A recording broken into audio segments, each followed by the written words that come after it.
Assalamualaikum warahmatullahi wabarakatuh. Selamat datang, nama saya Nurul Isnaini. Saya calon guru penggerak Angkatan 11 Kabupaten Sidoarjo. Saya akan mendiskusikan menyebarkan pemahaman dan pengalaman penerapan budaya positif. Selamat datang guru-guru hebat dan kreatif.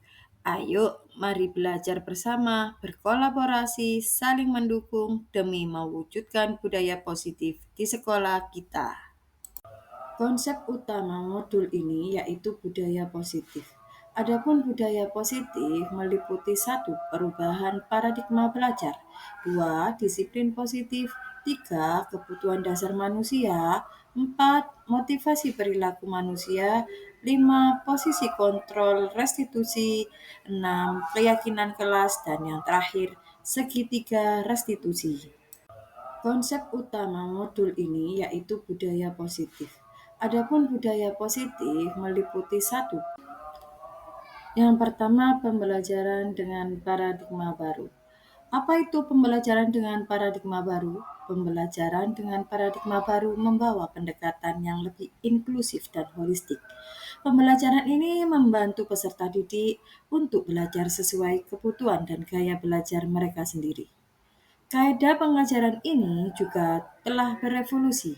Guru kini berperan sebagai fasilitator yang membantu pelajar untuk mewujudkan profil pelajar Pancasila.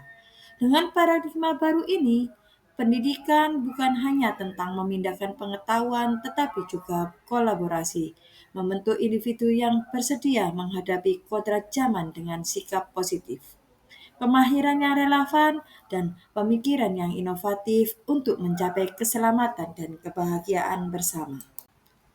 Yang kedua yaitu disiplin positif. Disiplin positif merupakan pendekatan pendidikan yang bertujuan untuk mendorong perilaku positif pada anak dengan tetap menghormati martabat dan memperkuat rasa. Memiliki metode ini mengandalkan pemahaman dan kerjasama, bukan hukuman atau rasa takut. Hal ini mendorong orang tua dan pendidik untuk membimbing anak-anak dengan baik dan tegas, menawarkan mereka pilihan dan melibatkan mereka dalam pemecahan masalah. Disiplin positif menyarankan untuk berdiskusi dengan anak untuk memahami alasan perilakunya dan mencari solusi bersama untuk mencegah hal tersebut terulang kembali. Pendekatan ini membantu anak mengembangkan disiplin diri, tanggung jawab, dan rasa hormat terhadap orang lain. Yang ketiga yaitu nilai-nilai kebajikan. Disiplin sebagai bentuk kontrol diri, yaitu belajar dan kontrol diri agar dapat mencapai suatu tujuan mulia. Tujuan mulia di sini mengacu pada nilai-nilai atau prinsip-prinsip mulia yang dianut seseorang. Kita namakan nilai-nilai tersebut sebagai nilai-nilai kebajikan atau virtues yang universal. Nilai-nilai kebajikan adalah sifat-sifat positif manusia yang merupakan tujuan mulia yang ingin dicapai setiap individu.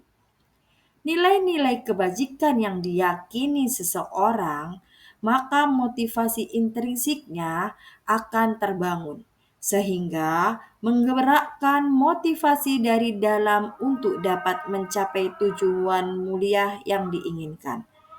Nilai-nilai kebajikan yang diyakini dan disepakati bersama, salah satunya adalah nilai-nilai kebajikan yang ingin dicapai oleh setiap anak Indonesia yang kita kenal dengan profil pelajar Pancasila.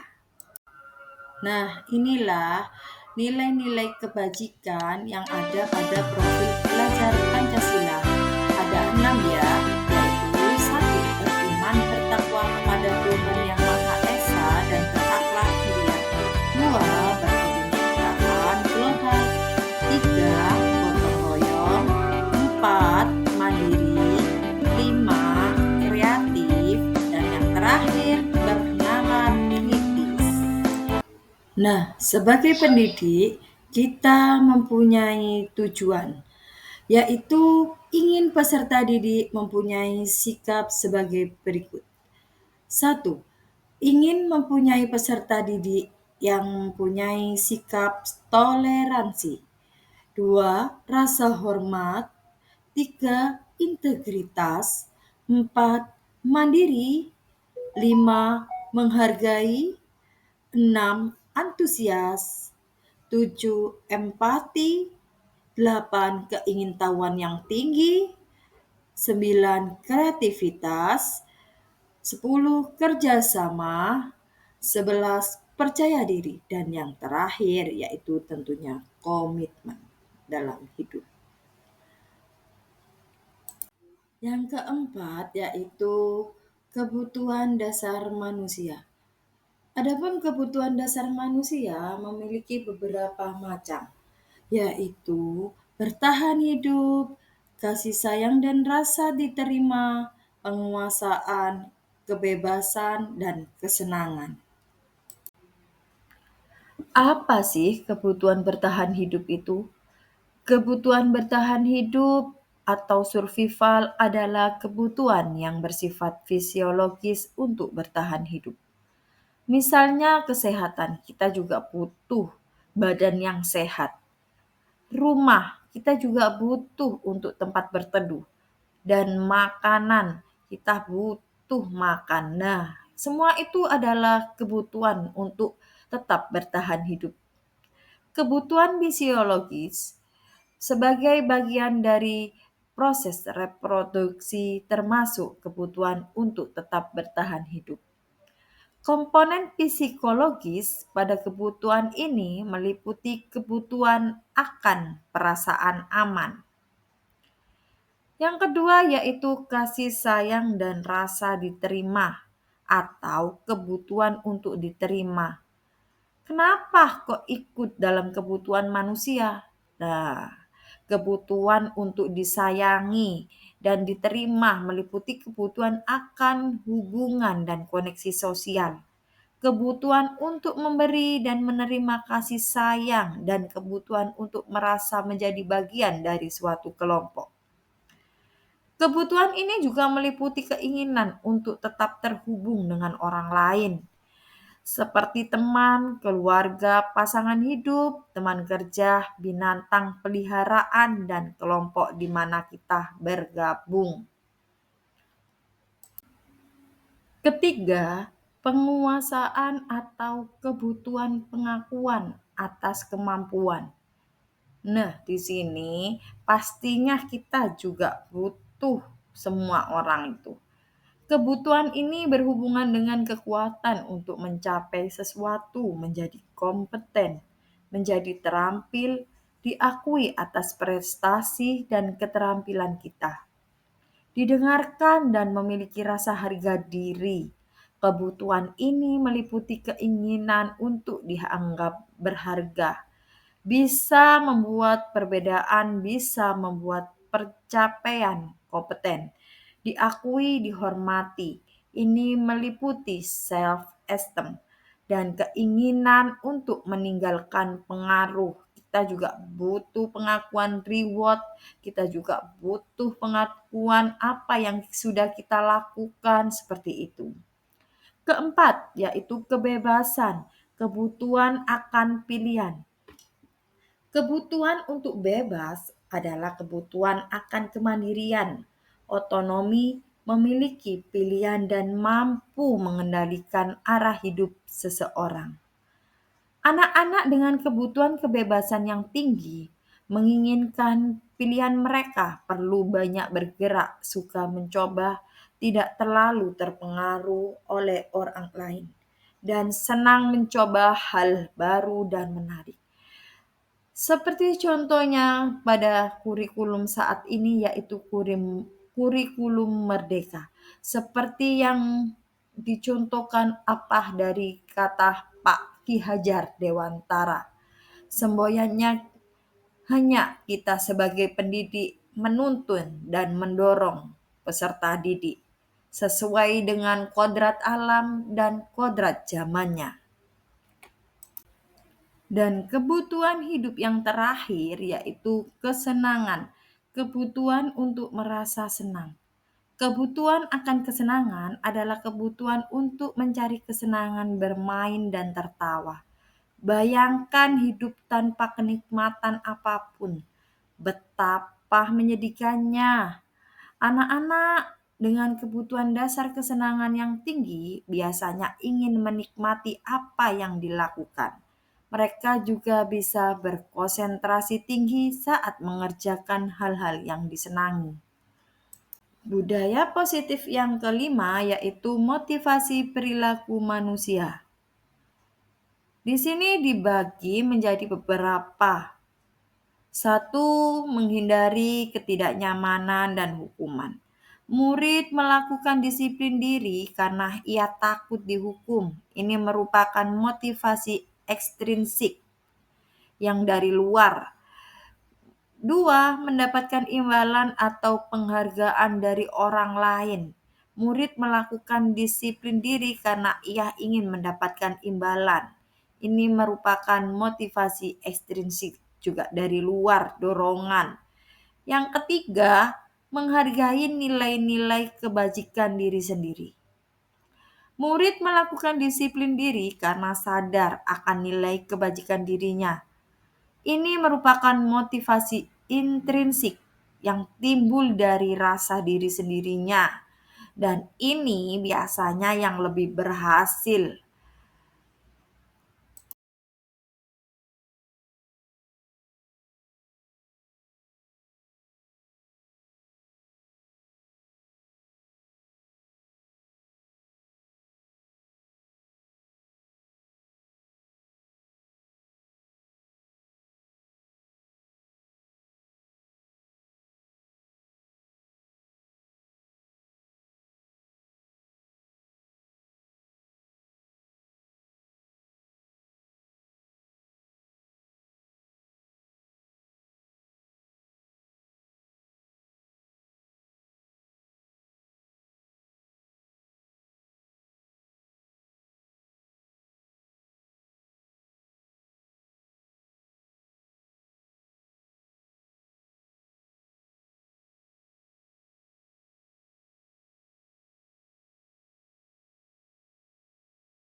Assalamualaikum warahmatullahi wabarakatuh.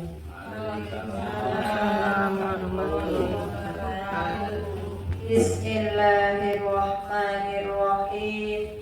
Rabbi shrahli sadri wa yassirli amri wahlul 'uqdatam min lisani yafqahu qawli. Amma ba'd.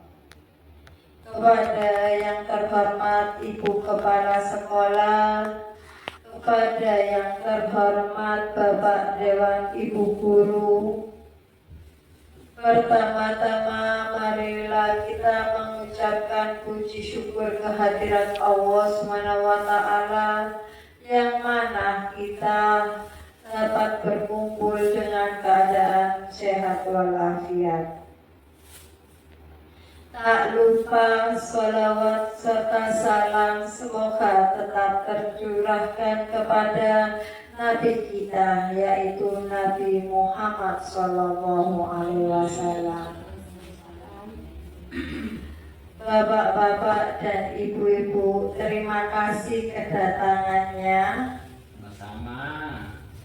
saya di sini akan diskusi tentang pemahaman dan pengalaman penerapan budaya positif. Sebelumnya mari bergerak untuk mengucapkan semboyan dari guru penggerak. Guru penggerak, bergerak, bergerak, menggerakkan. Terima kasih. Ya. Selamat datang untuk guru-guru hebat dan kreatif. Mari kita belajar bersama, berkolaborasi dan saling mendukung demi mewujudkan budaya positif di sekolah kita.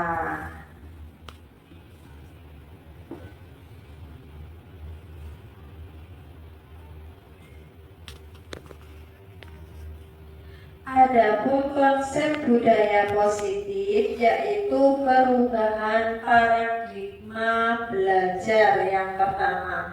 Kedua yaitu disiplin positif. Ketiga, kebutuhan dasar manusia. 4. Motivasi perilaku manusia. 5. Posisi kontrol restitusi. 6. Keyakinan kelas. 7. Segitiga restitusi.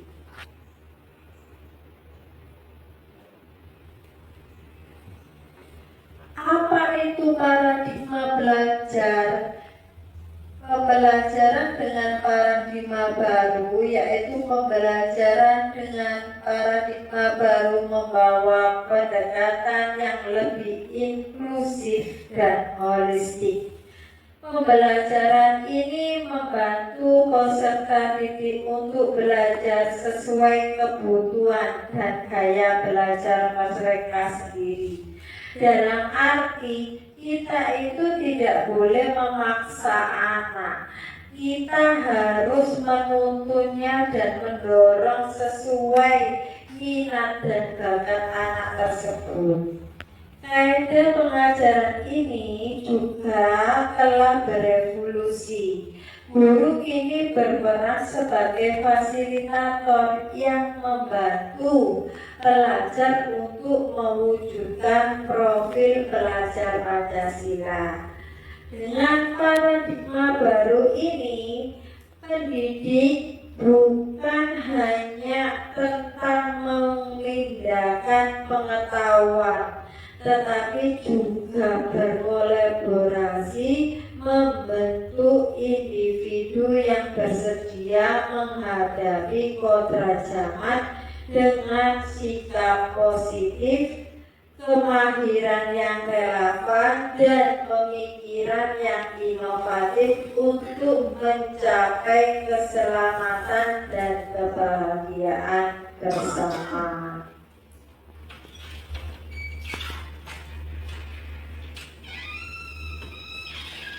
Pembelajaran dengan paradigma baru ini membawa pendekatan yang lebih inklusif ya.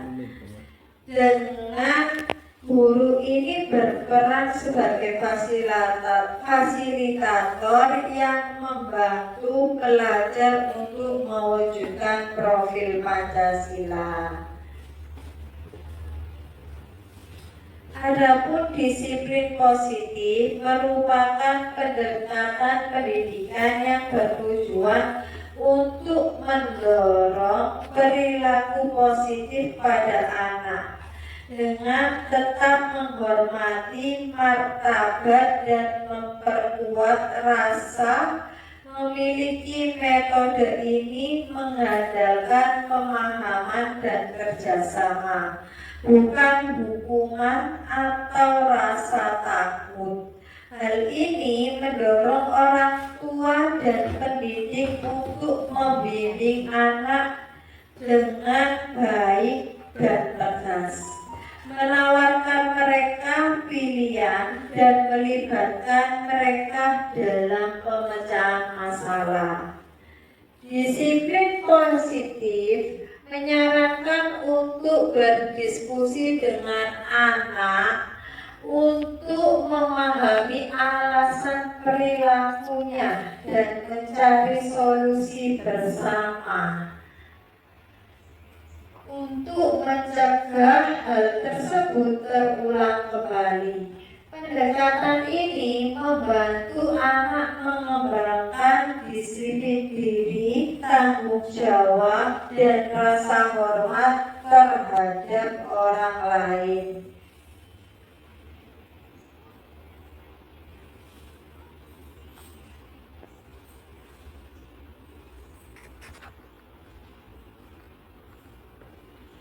Adapun nilai-nilai dari disiplin tadi itu mewujudkan dari menjadi nilai-nilai kebajikan.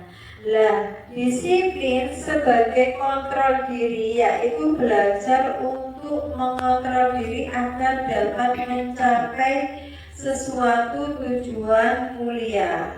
Tujuan mulia di sini yaitu mengacu pada nilai-nilai atau prinsip-prinsip mulia yang dianut seseorang. Kita namakan nilai-nilai tersebut yaitu sebagai nilai-nilai kebajikan atau virtues yang universal. Nilai-nilai kebajikan adalah sifat-sifat positif manusia yang merupakan tujuan mulia yang ingin dicapai setiap individu. Nilai-nilai kebajikan yang diyakini seseorang, maka motivasi intrinsiknya yang akan terbangun, sehingga menggerakkan motivasi dari dalam untuk dapat mencapai tujuan mulia yang diinginkan.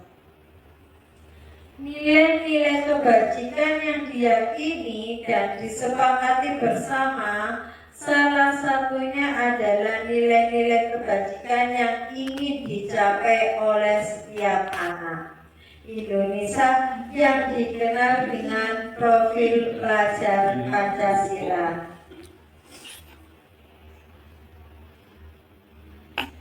Adapun beberapa macam, ada 6 macam ya Bu ya, profil pelajar Pancasila. Beriman bertakwa kepada Tuhan Yang Maha Esa dan berakhlak mulia, berkebinekaan global, gotong royong, mandiri, kreatif, bernalar kritis. Kita berdiri semua ya. Mari kita menyanyikan lagu Dimensi Profil Pelajar Pancasila ya. Ya. 1, 2, 3.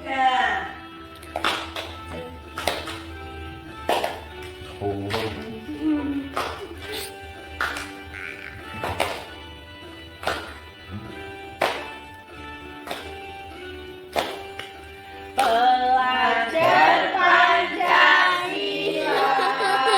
beriman dan bertakwa pada Tuhan Yang Esa dan berakhlak mulia, berkebinekaan global, gotong royong mandiri, kreatif dan bernalar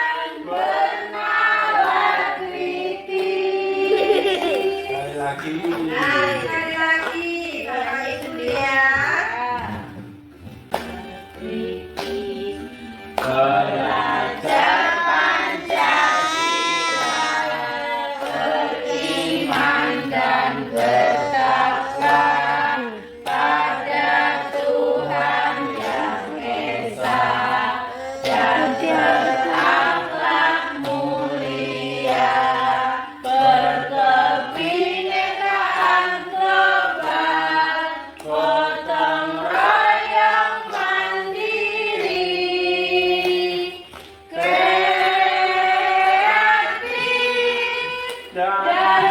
bernalar kritis. Terima kasih ya Bapak Ibu.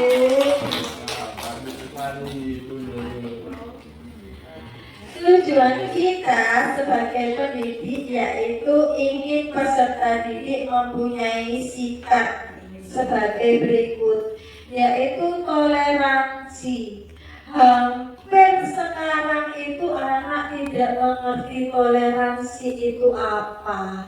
Nah, rasa hormat pun juga sudah tidak ada, sudah hampir punah. Ada bapak ibu guru, ada anak yang lewat, bapak ibu gurunya cuma diklerosi saja, tidak disapa. Nah, terus integritasnya untuk kebersamaannya itu, untuk jati dirinya itu kurang, mandiri, tidak bisa menghargai, itu jarang sekarang mengerti anak-anak. Antusias pun, empati, keingintahuannya itu juga sedikit, minim sekarang itu. Nah, tugas kita sebagai bapak ibu guru, kita harus memunculkan sikap toleransi, rasa hormat, integritas, mandiri, menghargai, antusias, empati, keingintahuan, kreativitas, kerjasama, percaya diri, dan komitmen.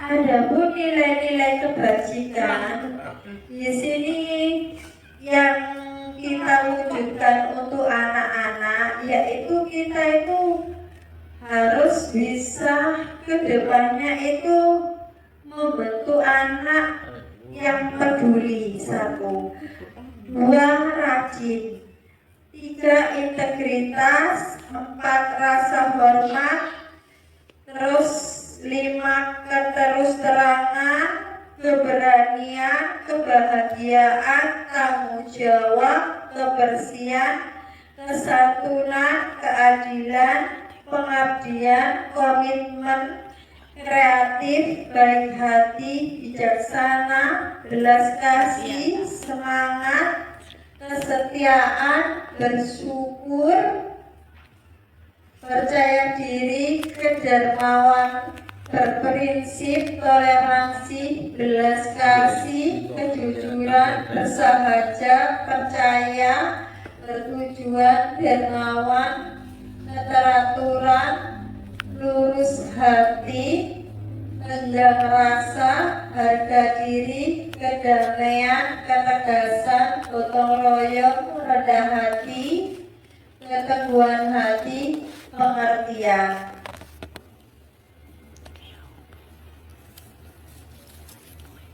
Nah, adapun kebutuhan dasar manusia yang dimiliki anak itu ada 5, yaitu bertahan hidup. Di situ ada kasih sayang dan rasa diterima, 3, penguasaan, 4, kebebasan, 5, kesenangan.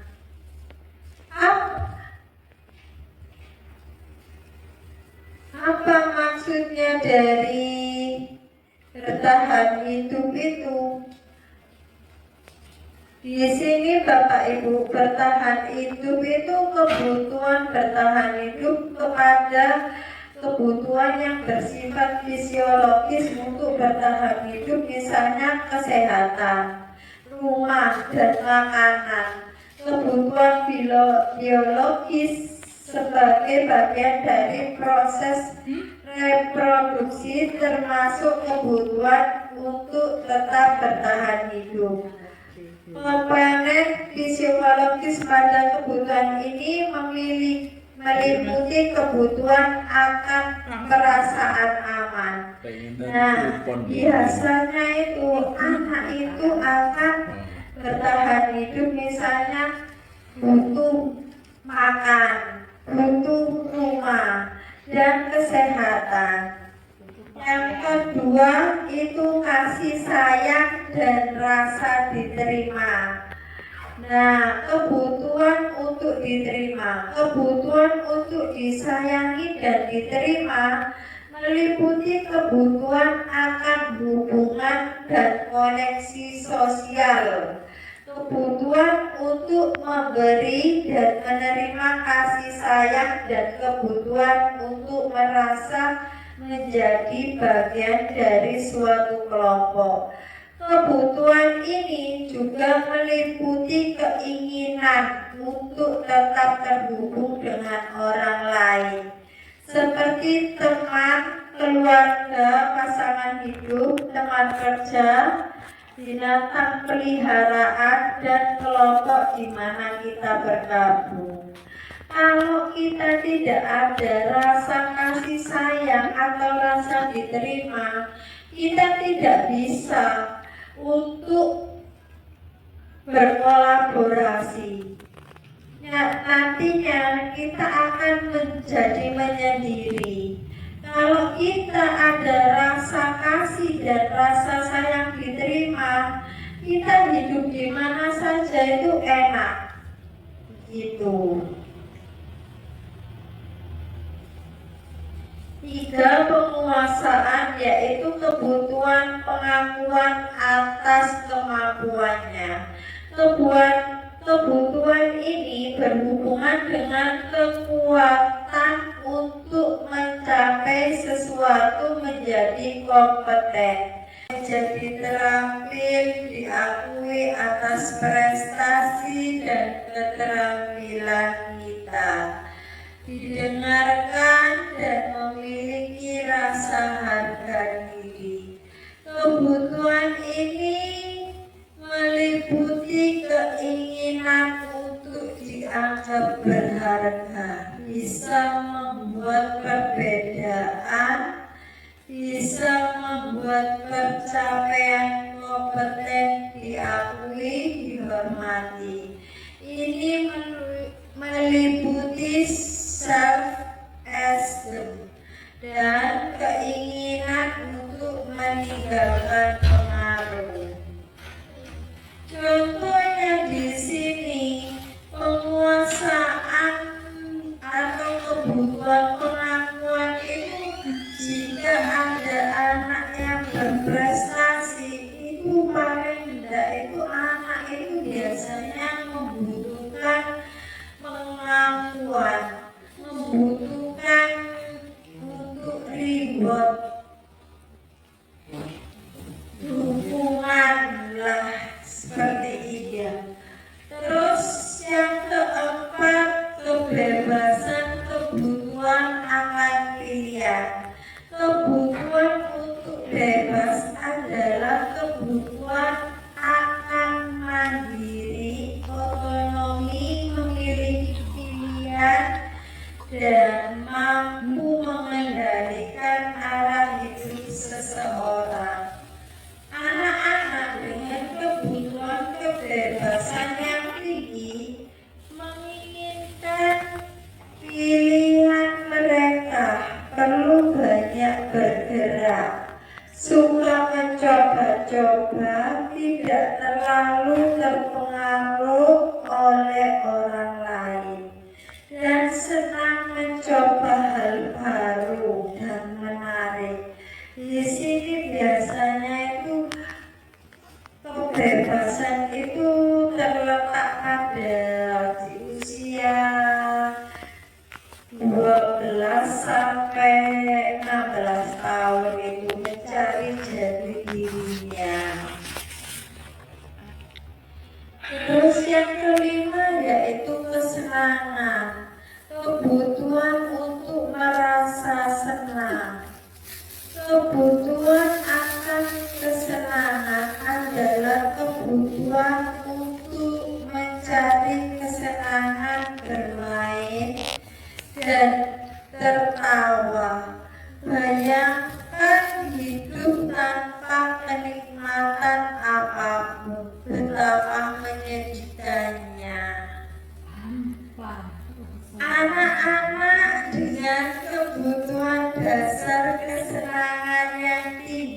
biasanya ingin menikmati apa yang dilakukan. Mereka juga bisa berkonsentrasi tinggi saat mengerjakan hal yang disenangi.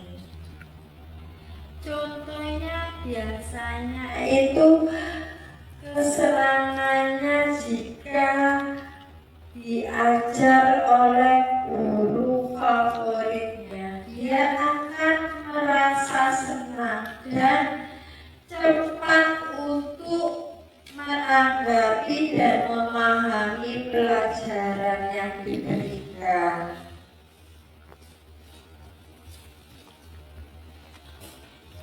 Adapun motivasi perilaku manusia ada 3, yaitu menghindari ketidaknyamanan dan hukuman. Murid melakukan disiplin di sini karena ia takut dihukum. Ini merupakan motivasi intrinsik, bukan dari dalam tapi dari luar saja. Itu pun hanya jangka pendek, biasanya hanya karena ketakutan. Yang kedua, mendapatkan imbalan atau penghargaan dari orang lain. Murid melakukan disiplin diri karena ia ingin mendapatkan imbalan.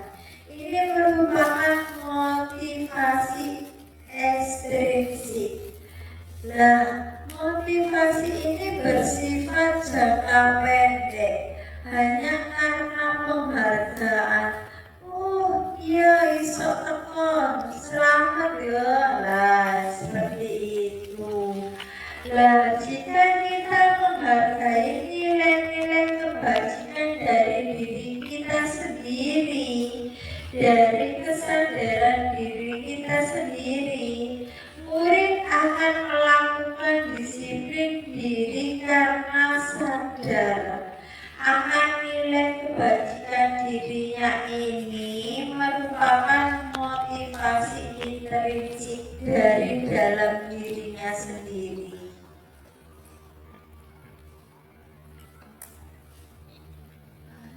Adapun konsep disiplin identitas negatif atau yang identitas gagal, kita biasanya ada hukuman kepada anak. Itu adalah disiplin identitas yang negatif. Itu bisa menyakitkan anak, bisa tidak membuat tidak nyaman anak. Murid pun juga akan takut, memaksa, terus murid menyembunyikan kesalahannya. Murid menjadi rendah diri. Adapun penghargaan dari anak tersebut itu tidak efektif juga. Itu dapat merusak hubungan sifat ini. Jika ada temannya satu diberikan, terus teman satunya tidak dikasih, itu mematikan kreativitasnya, menghukum dengan sistem ranking. Aku sendiri tak benar nih. Bagaimana di pos ya? Identitas negatif atau gagal. Di sini itu adapun disiplin negatif pada anak itu akan dari hukuman itu, anak itu akan menghasilkan menyakitkan, tidak nyaman, murid takut dan memaksa sifatnya itu. Murid akan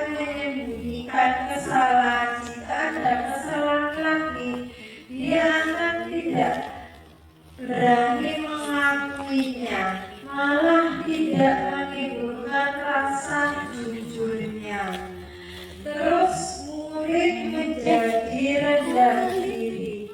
Dia akan nanti tidak berani dari hukuman itu, akan merasakan penyesalan, tidak akan menimbulkan percaya dirinya. Adapun dari penghargaan pun itu tidak efektif karena dapat merusak hubungan sifat iri, mematikan kreativitas pada anak, menghukum dengan sistem ranking, merampas hak menghargai dirinya.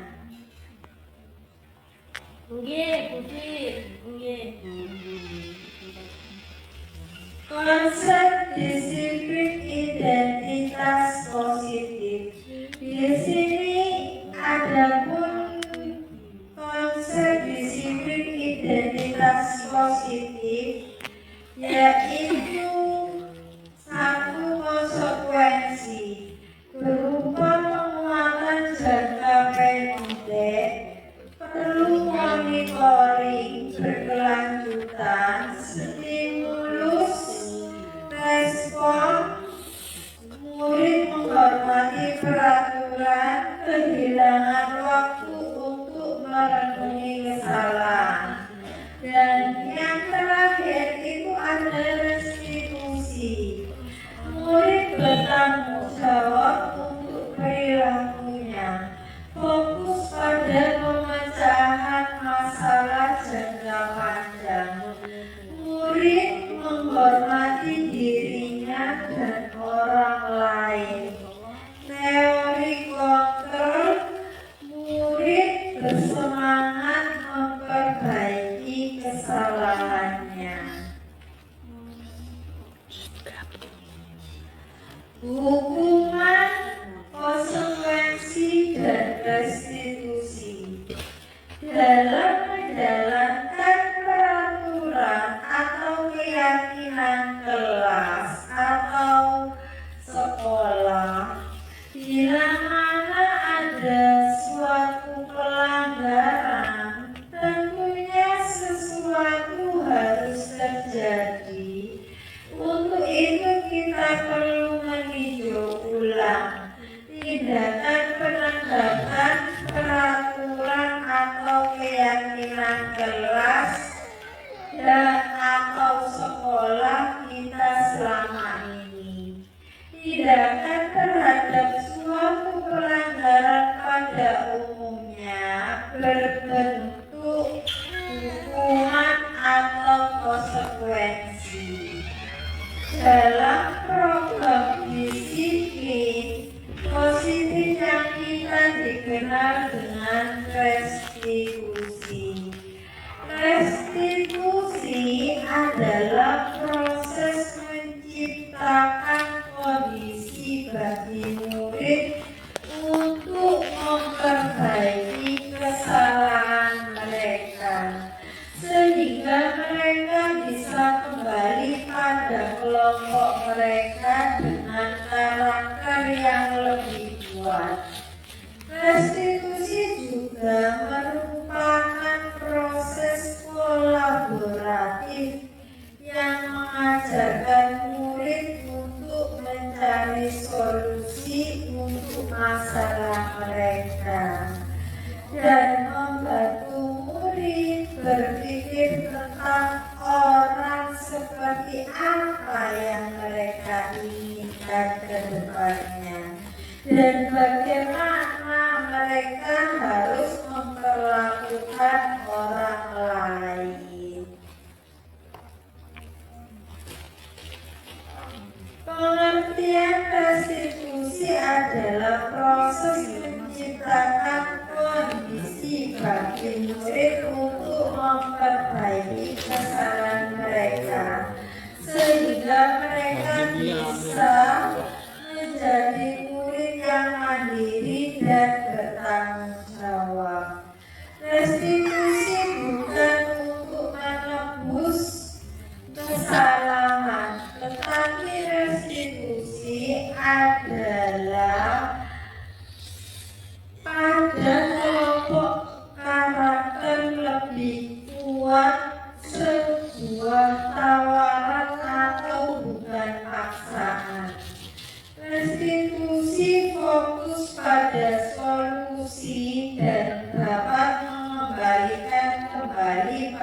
kelompok dengan karakter lebih kuat. Ada tahapan dari segitiga distribusi juga. Satu, menstabilkan identitas. Dua, validasi tindakan. Tiga, menanyakan keyakinan kelas. Nah, di sini biasanya itu ada anak. Jika anak tersebut ada si A dan si B, si A dan si B itu tadi berantem karena si B mencontek kerjaan dari si A.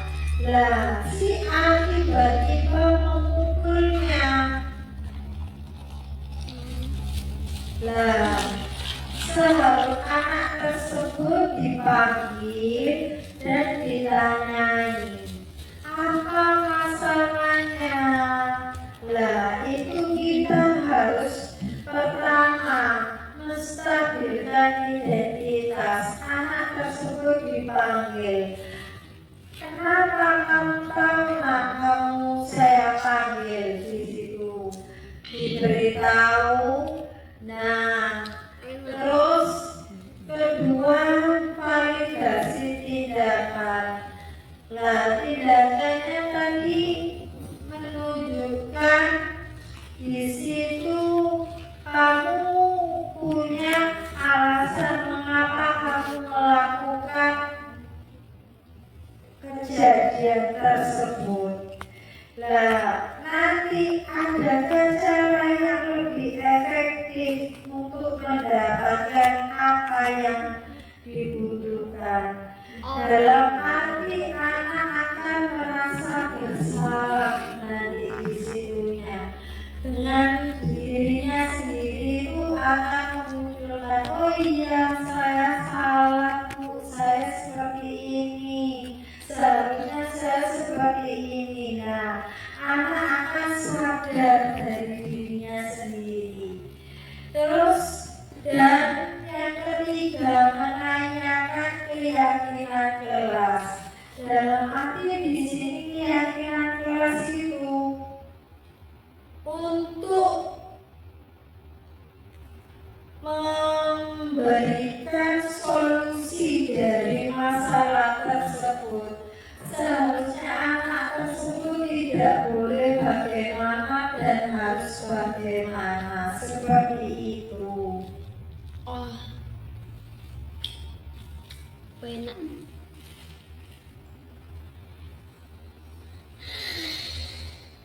Nah, dari penyampaian saya tadi, adakah yang memberikan tanggapan dan saran?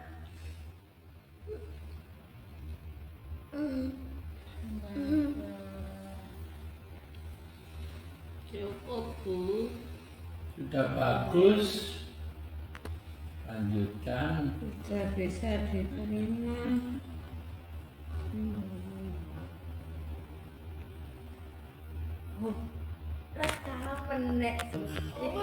Ya wis ngerti. Maksudnya mau 4 hari kan. Bagaimana tanggapannya Pak Heru? Ya, saya kira sudah bisa mudah dicerna dan dipahami, penjelasan yang sangat luar biasa. Iya. Ya, Terima kasih. Bagaimana Bu Rina atas tanggapan dan sarannya? Setelah saya mengikuti dari awal sampai saat ini, saya penjelasan dari Ibu Nurul sangat masuk di kita semuanya, di Bapak Ibu guru. Mudah-mudahan apa yang disampaikan Mbak Nurul bisa bermanfaat bagi kami semua. Monggo dilanjut Mbak Nurul, oke? Ya, terima kasih. Sekali lagi ya Bu ya, kita